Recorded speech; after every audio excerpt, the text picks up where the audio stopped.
Welcome to the deep dive. Today we're jumping right into a really critical time and place. Ramadi, Iraq, 2006, a specific SEAL deployment. That's right. And our source material is pretty powerful. It's a recent podcast with two veterans, Elliott Miller and Joe Hildebrand. Both were seriously injured during that deployment. So we're going to unpack their firsthand accounts, look at the challenges they faced.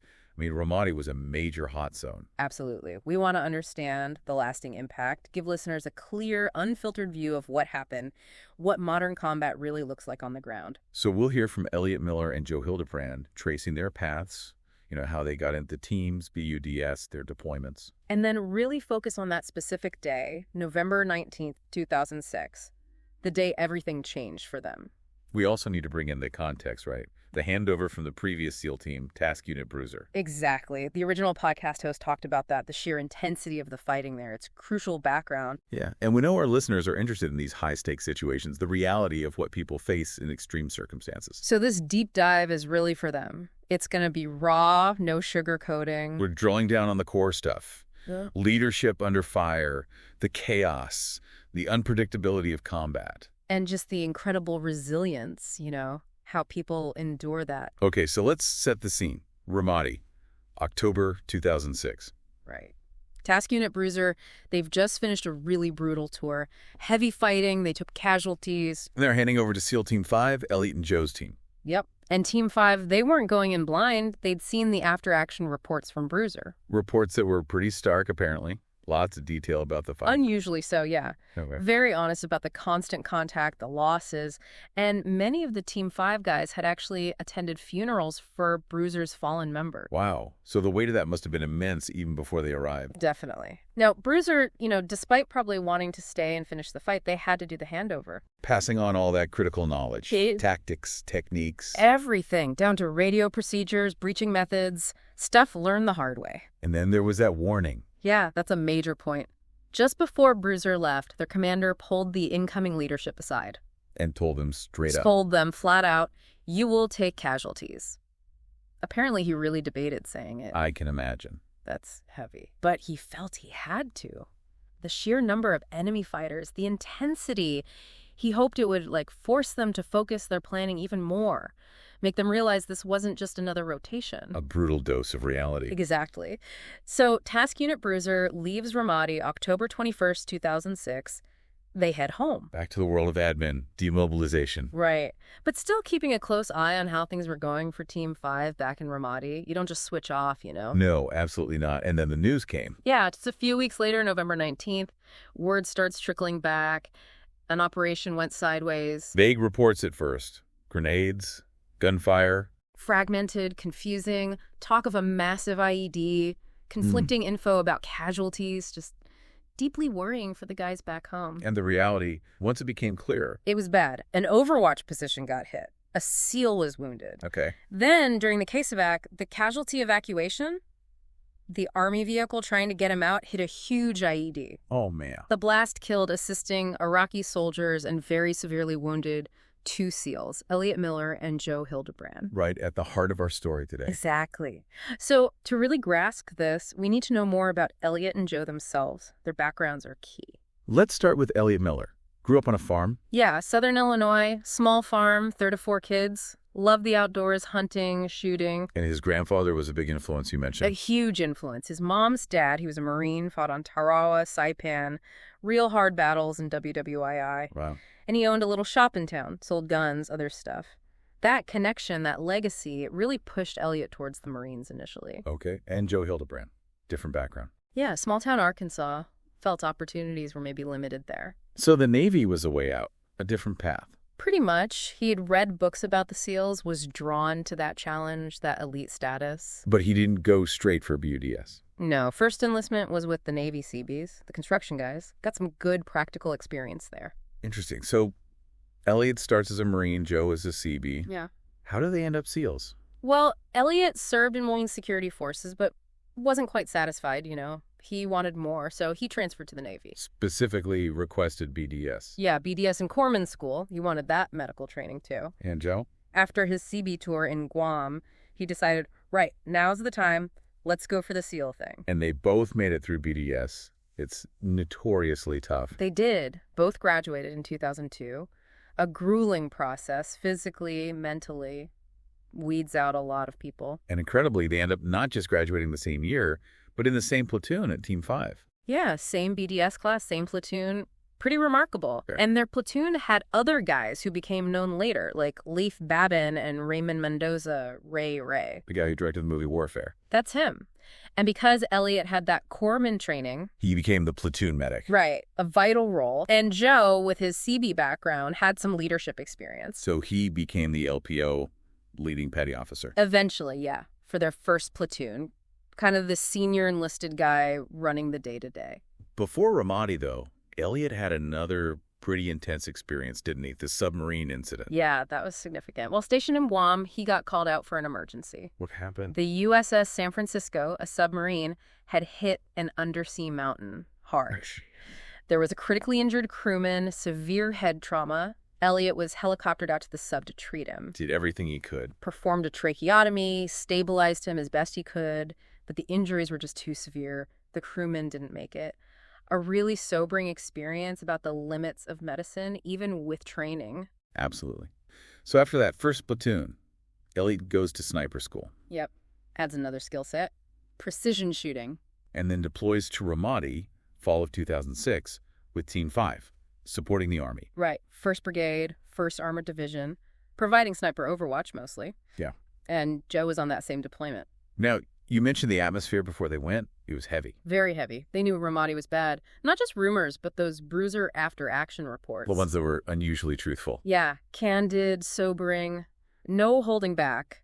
And Elliott was emailing with Leif, who was in Bruiser, in the months before the handover. So he was getting firsthand accounts of the danger. Exactly. Constant danger, high up tempo. There was this sense among the incoming guys, they knew, as much as you can know without being there, they knew it was serious. It really highlights how important that honest intel flow is, doesn't it? Crucial. And then adding to all this, Michael Mansour's death. Right. Late September 2006, just before they deployed. He was killed in Ramadi, posthumously awarded the Medal of Honor for jumping on a grenade to save his guys. An incredible act of sacrifice. Profoundly impacted everyone. Elliott and Joe both attended his funeral. So they attend this incredibly solemn funeral for a SEAL killed in Ramadi, and then days later, they're taking over operations there. Yeah. Imagine the weight of that as you're packing your gear. So the actual turnover with Task Unit Bruiser happens. You said it was intense. Intense and fast. Like one of their very first ops, Team 5 walks straight into a gunfight. Welcome to Ramadi. No easing into it. None. And the Bruiser guys felt they couldn't give the detail handover they wanted. Just too much going on, too quick a transition. It shows how hard it is to transfer that kind of, combat intuition. Yeah, the stuff you learn by doing. Exactly. Now, tragically for Elliott, his memory of this period is affected. He doesn't remember the day he was hit. No memory of that day, November 19th, or the missions right before it. His last clear memory of Iraq is just his room, photos on the wall. That really drives home the severity of the TBI he suffered. It really does. So the operation itself, on the 19th, what were they doing? Setting up overwatch positions at night, mutually supporting points to observe and cover each other. Okay. And this is the operation depicted in the movie Warfare. That's right. Ray Mendoza, their teammate, wrote and directed it, aiming for ground truth. No Hollywood gloss, just the brutal reality. And the first contact. A grenade comes into the room where Elliott is. Small room, 3 guys inside. And only Elliott gets hit. Yeah. One to the upper arm, shrapnel. Serious, but not immediately life-threatening? Initially, no. But the position was compromised. They'd been hit. So the plan changes. Got to get him out. Right. Decisions made to extract Elliott. But things were escalating. Signs of a coordinated attack were popping up. And air support got pulled away. Yeah. Diverted to help another unit that was already in heavy contact. Just shows how stretched resources can be, how quickly priorities shift. And the enemy there, they weren't amateurs. Definitely not. They used combined arms tactics, small arms, RPGs, mortars, even VBIEDs, those car bombs. Often coordinated, timed. Exploiting weaknesses, creating diversions. You couldn't underestimate them. No way. And the position they were in, Papa 10 area. Same area Mansour was killed. They were on a lower floor, right, to avoid rooftop attacks. Yeah, but that decision had a trade-off. Less visibility, less situational awareness of the ground level, made them more vulnerable in some ways. Always a calculation in urban combat. Always. So, they need to get Elliott out. And the Army steps up. Sending Bradleys, even though that area was known for IEDs that took out armored vehicles. Yeah, huge risk. Bradleys were en route to support and extract. That kind of willingness to risk themselves for each other, that was constant. So the breakout begins. Iraqi scouts lead, then Joe helping Elliott moving towards the Bradley. And just as they reach the ramp, The massive IED goes off. Catastrophic explosion. Joe remembers it vividly. Yeah, he described this overwhelming noise then. Silence. Eerie silence, slow motion. Smoke, dust everywhere. And he knew instantly about his legs. Oh, yeah. Said he could just see his feet were wrong, unnatural angles. Knew it was bad. Their OIC, the officer, got concussed too. Devastating leg injuries for Joe. Both legs, really severe trauma. And Elliott's injuries. Just widespread, shrapnel everywhere, severe burns. Injuries that ultimately cost him his left leg and caused that severe TBI. The sheer destructive power is hard to fathom. And the awful irony, Elliott, the platoon medic, is now one of the most critically wounded. So who treated them initially? In the chaos, Ray, the comms guy, worked on Joe. An Anglo-Marine, part of their team, started treating Elliott, whose condition looked really dire. Everyone has to have some medical skills in that situation. Absolutely. And the radio traffic. Apparently the movie gets it right. Just chaos, multiple calls, urgent reports all hitting at once, overwhelming for everyone trying to manage it. The fog of war, literally and figuratively. Completely. Eventually, the other Overwatch elements managed to move to their position. Bringing support and security. Yeah, consolidated, helped stabilize things. Then they got extracted, still under heavy enemy fire. Just relentless. And the movie ends there, with the extraction. Pretty much. Shows some reactions, locals, insurgents, but no neat resolution. Because for them, it wasn't an ending. It was just another horrific event in an ongoing war. So after stabilization nearby, they get moved out. Yeah, first to a place called TQ, probably Taco Doom Air Base. Then Ballad, a bigger base with better medical. And then flown to Germany. Right. Landstuhl Regional Medical Center. For the really specialized care they both needed urgently. That whole evacuation chain shows just how serious their injuries were. During that time, Leaf, their teammate, was sending updates. Yeah, those emails he sent are incredibly powerful. Give you a real sense of the uncertainty, the fear, the hope. What did they say? Initially, really grave concerns about Elliott. Survival was touch and go. The extent of the trauma, brain injury, physical wounds. Just praying he'd pull through. Absolutely. Then later emails, small signs of progress, eye movements, blinking in response to questions. Tiny things, but huge relief. Immense confirmation that Booger, that was Elliott's nickname, was still in there, still fighting. It shows these deep bonds, you know. Yeah. And their platoon commander visited them in the hospital. He did. Flew out Germany, sent updates back to the guys still in Ramadi. What did he report? Highlighted Joe's strength mentally and physically despite his injuries. And for Elliott, just this incredible fight for recovery, but emphasizing, look, this is going to be a very, very long road. Preparing the team for the reality of it. Exactly. And Elliott's road was long. Months in intensive care first. Then specialized rehab. Yeah, a VA polytrauma center. Dealing with the TBI, the multiple injuries. Eventually he got back to San Diego for more treatment. And even during all that, he kept his spirit. Sent that email. Yeah, managed to get an email out to his teammates. Said he was looking forward to coming home, cracked some jokes. Typical Elliott humor even then. Incredible spirit. Amazing resilience. Yeah. And then the decision about his leg? Yeah, almost 9 months after the injury. The incredibly tough decision to amputate his left leg. Followed by more rehab, learning to use a prosthetic. Right, back at Balboa Naval Medical Center. Right. Just an immense amount of work and adaptation. But something positive came out of that time at Balboa. A really bright spot. He met his future wife there. She was his physical therapist. Wow. That's quite a story. Yeah, they connected later after he'd been to another rehab place in Omaha. But yeah, found love amidst all that recovery. That's wonderful. And Joe's recovery, also long and tough. Definitely. Severe leg injuries take a huge toll. He started PT, physical therapy, almost right away, really determined. And he actually went back to BEDS. As an instructor. He did.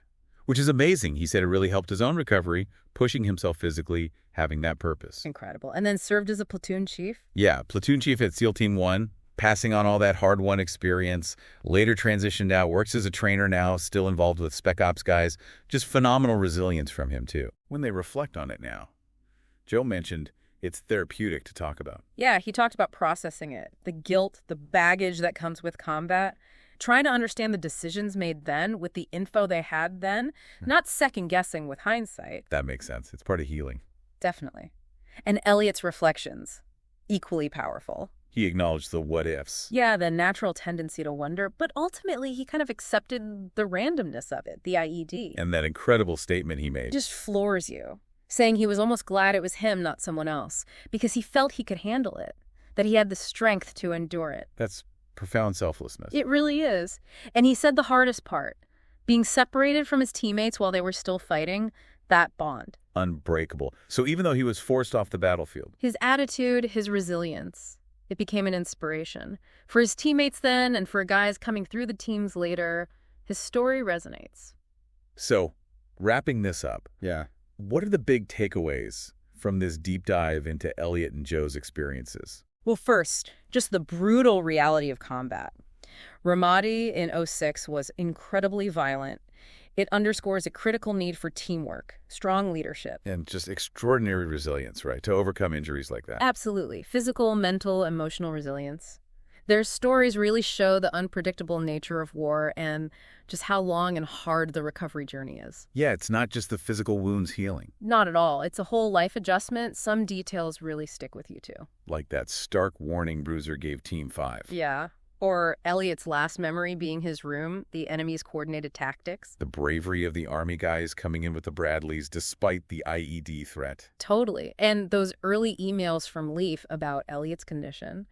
The raw emotion there. And Elliott's humor during recovery, his whole perspective. Yeah. It's unforgettable. It really is. And it makes you think, in a world where war is often cleaned up for movies or news. These raw accounts force you to confront the real cost. Exactly. The true cost of service, the lasting impact.